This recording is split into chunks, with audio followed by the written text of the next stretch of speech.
Hi, everyone, and welcome to OneMicNite, the podcast. The podcast that brings you artists and their stories and journeys in entertainment, helping to guide and motivate you in the business. My name is MarcosLuis, and I'm your host. Sometimes in life, you have journeys, and you're not sure where they're going. You get some unexpected things, but today, my guest has been all over the world. And I'm so happy to have her here. She's a singer, she's a songwriter, she's a phenomenal performer, and I'm sure you're going to love her. I'm sure you probably already know her. Please welcome Tenna Torres to OneMicNite. Hi Tina, how you doing? Hey, I'm good. How are you, Marcos? Good. Welcome back to OneMicNite. I guess I should say, right? Thank you. It's been a while. So happy to have you. So I want to start with you, like, from the beginning. Where were you born? Where did the music begin for you? I was born in Queens, New York, to make sense. New York, okay. New York, born and raised. Yeah, that's great to find. Did you start out doing music when you were young? I did. I sang in things around the city, competitions, sang in church, for my family. Yeah. I think that's always the root of it for a lot of people of color. They always have this gospel in my family. I grew up listening to my grandfather from radio, even for the predecessor of gospel music. Oh, wow. Yeah, so I always grew up listening to gospel music.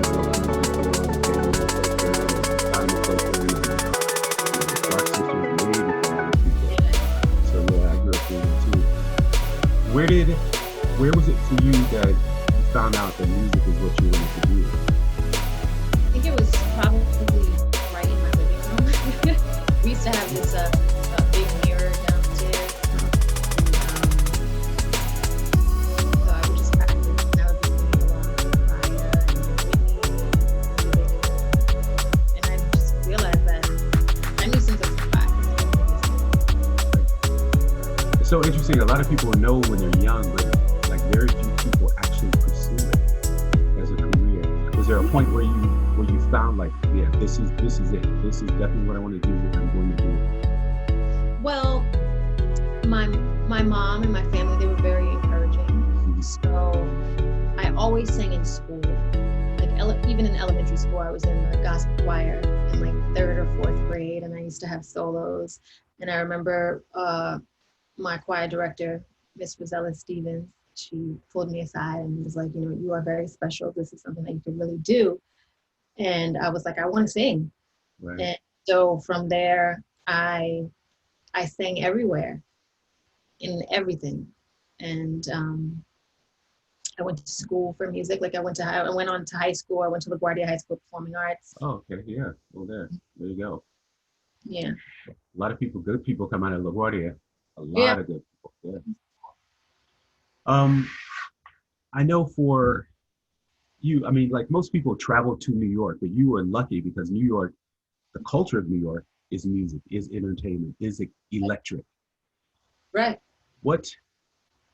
Where is there one place that you can say in your travels or living in New York that was really the spark that you can remember that you said, man, I had the best experience in this place and this is what I want to do? I don't think there was a specific point or like, for me, I think it's just growing up in New York, you just see everything since you're little. You see people performing in the subways, on the trains. Yes. There's literally people performing everywhere. Right. On your block, you have singers, and then if you have block parties, people come out, they do talent shows. So there was music all around, and you could see the possibilities all around you all the time. Going to shows in the city. Are you big on the musical theater? Did you go to a lot of Broadway and things like that? I did. My mom used to take me to Broadway when I was younger. I think the first show I ever saw was actually with school, and it was Cats. But I remember I used to see the commercial, and I always used to be like, I want to go. I want to see that so bad. And then we went with school. But I used to go to Broadway every year. Every year we would see a show. I remember seeing Toni Braxton in Beauty and the Beast when I was in about fourth grade. Wow. That was life-changing for me to see one of my vocal heroes like on the Broadway Right. stage. Yeah. Yeah, of Um, course. so yeah, there was a lot of that. So there wasn't really one specific moment. There's growing up in New York, there are moments every single day, anywhere you walk outside. Right. I think that was a big spark for me too, because at that time I was living in Chicago, and I remember when Tony Braxton was in that show, and I was like, man, I would love to see Tony Braxton in that show. Yeah. Yeah, and so like even with my journey trying to make it to New York City, you always think New York, New York. You can sing, you can dance, you can act, you can, Yeah. be whatever you want to. But you growing up in New York City, it's always been around you. Your parents were supportive. Were they in the arts also, or people in Mom, the family in the arts? my mom is not in the arts. She used to sing back in school, like in the choir, but no, she's in corporate America. Oh, really? Wow. She doesn't. Did you go to a lot of? I'm sorry. Sorry, my uncle does play, so there was a lot of music. A lot of music. Yeah. So gospel was a big influence, and R&B and soul. Did you like any Caribbean? Basically R&B and pop music were like my huge inspirations growing up. That's what I gravitated towards. R&B, soul, pop, all the greats, the greats. Like Whitney Houston and Mariah, like you said. The Mariah, the Aretha, Anita, like I used to hear Sade all the time in my house. Prince was huge thing with my mom. Was a huge Prince fan, so I grew up knowing that he's a genius. It really is. Yeah. How have you been doing during this time? The pandemic. Yeah. It was a little. There's rough points in the beginning. I'm actually supposed to be in New York right now, so that was a bummer. Where are you? I'm in New York. Oh, okay. So, yeah, so I was supposed to be all throughout Europe actually, from April to October. So yeah, yeah, so I was actually gonna be singing on a cruise ship. So I sing for a cruise line, Norwegian cruise line. I love that. Yeah. How's that? How's that been for you? It's been a great experience. It's a chance to travel the world. Last year, about 6 months ago, I was in the Mediterranean for 6 months. So I was in Italy and Greece for 6 months. I mean, you can't beat that. It's amazing. Right. It's beautiful. I had never been to Italy or Greece, so it was just magnificent to be able to just travel and to be in such beautiful places, such beautiful people for such a long amount of time. Right. That is a long amount of time. Also be singing. Like doing what you love, yeah. And performing, right. Acting. That's a beautiful thing about what you do is, you get to travel. Those are the perks. And I always say that traveling is probably the best education you can have. You learn so much. You learn about so many different cultures, so many different people, the music, the food, everything. It's so true. Yeah. It's so true.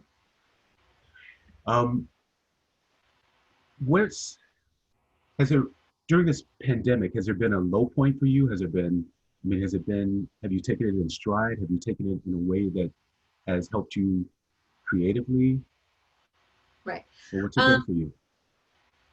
I mean, it was rough in the beginning because, like I said, I was supposed to be all throughout Europe. So it's, we make these plans. I had dates set up with some of my friends in Paris and in Copenhagen, and to know that I was gonna, miss all these things and all of these things I had set in my mind that were, that was gonna happen. It's hard, but you have to adjust. You do. And for me, I've just been trying to focus on gratitude. A lot of people have passed away because of COVID. Absolutely. I know people who have passed away. I know people who have been in the hospital with it, thinking that they were going to die. So for me to be safe in my home, because in New York, it was crazy for a minute here. it was crazy for a period of time. So to be home and just know that I'm safe, my family is safe. I've been focusing on that. For me, it's really, I've been finding it's important to just I kind of do this at any day, every day already, but make a list of things that I want to do and want to accomplish and check them off as I go, just to try to make my day busy, because it felt empty. You know, I was supposed to be working the entire time. I was supposed to be in rehearsals. I was supposed to be performing every day. So to be home and not working, it's like, what are you going to do? You have to kind of structure yourself a little bit, for me. Yeah, no, you're absolutely right. And I couldn't agree with you more. I think that, you know, and I've said this before, I think this time is a time where the universe took us and, you know, it made us think, it made us become more creative with what we do, so that we appreciate those things when we don't have them, you know. And so you have to structure your life in a way that's gratitude, that's productive. I know, I think one of the things you're doing now is you're doing a weekly show, right? Oh yeah. Tuesday Tunes with Tina. So I posted on social media. I just, you know, it was important to do something musically. You know, I've been writing inside. You know, I haven't showed anybody anything that I've written yet, which is fine, because, you know, so I was just like, what else can I do? And I didn't know that people were going to respond to it. And, you know, it was just kind of just like, okay, I love this. Yeah. I'll post it, like, so I can feel productive. Like, what can I do at home? You know, what can I do now that can help me in the future, and that can help me in this moment, or that can help people in this moment? So for me, it was important to just kind of hold myself accountable for the week. Like, okay, I'm going to do this. I'm going to do it every single week. So I have to do it. I can't not do it. And you know, it's something that I'm going to have to work on. It allows me to work Pro Tools better and my recording skills, because I know how to record, you know, but you know, maybe I should get better at it, you know, because I do record from home. I do commercials and stuff. So I'm able to navigate and record myself. And I'm like, okay, maybe I can start trying to like EQ things and mix things better, because I never really mix my voice. I always send it out to people that you know, I make it. So I'm just like, okay, let me try this. And it just makes you self-sufficient, more self-sufficient. And I'm just like, I'm all about self-sufficiency. So I've been here, been practicing my guitar, I've been practicing piano. And for me to like even try to play chords and like put it out in the universe on film, it's kind of funny, but I've been doing it. So. And this is it. And this is what I was saying, you know, it's the universe taking us and saying, listen, you have to start learning new things. You have to, this is actually two different things. One, and I want to ask you, how do you feel about, you know, you say you're learning all these skills and about music and Pro Tools and all these things. When it comes to music and business, this is helping you. It's cutting out the middleman. Right. How do you feel about, you know, the whole industry in terms of being independent, being self-sufficient, cutting out the middleman? Right. I mean, it's a completely different time, it's a completely different industry. And I think that COVID has shown that more than ever. You know, it's always been there, and it's been changing. The evolution of music has just been changing for years now. So a lot of people have been self-sufficient already, and I think the people who were kind of self-sufficient, but they were just like, well, I can pay to get that done. You know what I mean? Like, whatever. Or, you know, if you work with other people, it's just like, you know, give it to them. You know, they do their part and I do my part. But now this time has taught us that we can do it all. We can do everything. If we buckle down and we decide to learn. So that's been a huge part, like just self-sufficiency. It's something that I've been thinking about for probably the year before this too. So it was just like, wow, now is literally the time. Literally the time. There's no excuse that you can make. You're not doing it. Exactly. You know what I mean? Like, you're not working right now. Right. you have all the time in the world. Look at you. I mean, and even what you said, you're writing songs, you're writing music now because you have the time. It's something you thought about, it's something you have the skills to do. And maybe even if you don't have the skill, you have the time to work on the skill Right. to make yourself better. I can use what happened today, just trying to get this Zoom thing going today. Right. I've never used Zoom. I never hosted Zoom before. Now you have time to figure it out. Or making your Tuesday show, look at the response you get. Yeah. And it's a great time. I think this is a great time. I mean, honestly, this is, for me, one of the best moments that's ever happened. I would agree 100%. Yeah. 100%. Learning about self, learning about everything, taking political stances, do you ever do music, talking about what's going on in the world today? Yeah, I've started a record like that during quarantine. Like I said, this has been just a time where everyone is reflecting, and everyone is still right now because there's literally nowhere to go. So you have no choice but to reach inward and take all those feelings that you have and express them. I mean, we can't go and we can't talk to our friends. I mean, we can talk to our friends on the phone, but it's not the same, seeing them in person and having dinner and having these conversations about race in America or about our experiences at work. So it's difficult. We're kind of like by ourselves. So you have to express things the best way that you know how. And for some people, it's music and writing. Other people, it's, writing books or starting podcasts. That's it. See that? Yeah. Expressing yourself in art. So I would be amiss if I didn't ask you about your experience. Oh gosh. What's that? You know where it's going, right? And you don't have to speak on it if you don't want to. No, it's fine. But yeah, I mean, I'd be amiss if I didn't ask you. How was that experience for you? You were one of the world's biggest shows of all time. Yeah. What was the experience like for you? Like I said, I'm focusing on gratitude. I think everything works for you, works in your favor. For me, the experience, it was a cool experience, So yeah, I was on American Idol. I was a top 20 semifinalist on season 12 with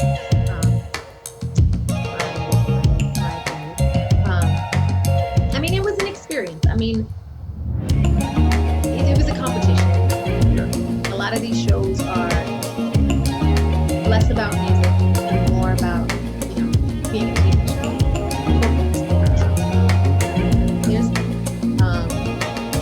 So it wasn't exactly what I expected, but, all of our experiences shape us. And I think it was great at the time. I mean, I think I definitely could have utilized it more after I left the show. And that's the one thing I regret, that I didn't piggyback off of that. But also it's hard in New York. It's harder in New York than from someone in the middle of Minnesota. Because they become their town star. And then, but I'm a New Yorker. Everyone here is a singer, a songwriter, you know what I mean? But I think I could have utilized it a little bit more to my advantage. But it was an experience, and I'm happy that, it's on my resume. It was cool. I got to meet Raya again, and I also got to meet some really cool people. I'm so contacted, so I regret it. Yeah, I was going to say, I think that's the takeaway from it all. The experience brought you to where you are today. Yeah. You're in the right place, the right time, and everything's happening the way it should be. Absolutely. Well, I want to thank you for having the chat with us. Yeah. I appreciate you coming on the podcast.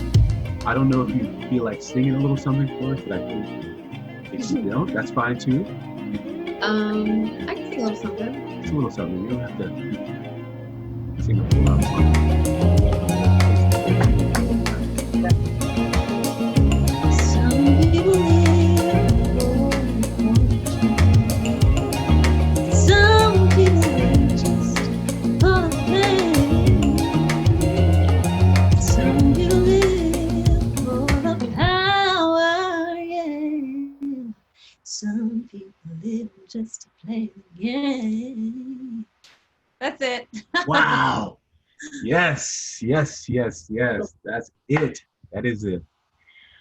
Tell them how they can find you. First of all, tell them how can we support you? How can we support independent artists in general? In general. Yeah, just in general. So, I mean, if you have friends who perform all the time, Mhm. go to their shows. You know, Yes. buy their singles on iTunes. Right. Holler. And if you can't go to their shows, simply repost the poster for their shows. Like that sometimes is more than even going to the show. Thank It's you. really important. Yes. Support your friends. I have really great friends, so they come to see all my stuff. I have a really great family. People get on planes to come and see me in shows. Yeah. But do what you can. Like a repost means a lot. It does. Absolutely. Word of mouth means a lot to an artist. And if you are doing something like a podcast or something video viral, use your friend's music in the background. Absolutely. Type whose song it is. There's so many things that you can do, and it doesn't have to cost you money. You're absolutely right. Where can we find you on social media? All of my social media is just my name. It's Tenna Torres. My name is spelled a little strange. It's Tenna, and my last name is Torres, Torres. So it's like Tenna, but it's Tenna. So that's on Instagram. If you guys want to check in for the weekly song, that's there. Very good. There you have it, everybody. Please make sure you follow Tenna Torres on all social media. Buy the music, support the cause, independent artists all around the world. My name is MarcosLuis. You can find me at MarcosLuis on all social media, MarcosLuis. This is OneMicNite, the podcast. Make sure you download, share this podcast. We have a lot of intriguing people on this podcast, and we want everyone to hear these stories. OneMicNite is spelled OneMicNite. And make sure you go to the OneMicNite YouTube page, because now we have OneMicNite podcast on video. Also, check out some of the OneMicNite videos from all the way back in 2006 artist performances. That's it. Thank you for joining me on the podcast. We'll see you next time. I'm out.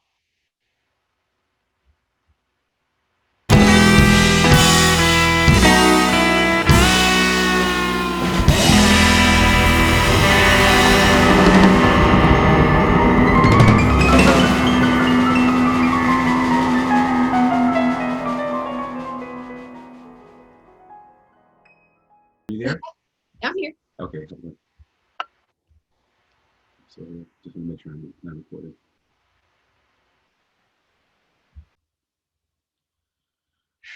Once again, I want to thank Tenna Torres for dropping into OneMicNite. And just like she said, remember, we're in the right place at the right time, and we use this time to put ourselves in a better position and take a leap of faith on yourself and all the things that you wanted to do. Now is the time to do it. You still have time. I'm MarcosLuis. Thanks for sharing this podcast, and thanks for watching this on YouTube. See you next time.